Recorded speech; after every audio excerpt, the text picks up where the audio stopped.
قالت الأمينة العامة لحزب العمال في الجزائر لويزا حنون الرئيس عبد المجيد تبون غاضب إزاء الأرقام المغلوطة التي تقدم له في مختلف القطاعات، وهو ما يؤثر على معالجة الأزمات. وخلال ندوة صحفية أعقبت لقائها بالرئيس عبد المجيد تبون، أكدت أن الرئيس شدد في سياق مناقشة الوضع الاجتماعي على الحفاظ التام للطابع الاجتماعي للدولة، وأن زيادات الأجور والمنح متواصلة في سياق. قالت الأمينة العامة لحزب العمال نقلت للرئيس انشغالات وشكاوى بعض الفئات المهنية الهشة.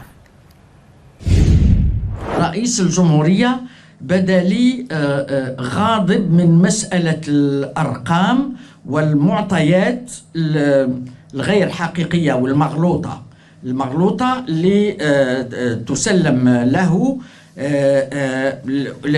أنه المصادر نتاعها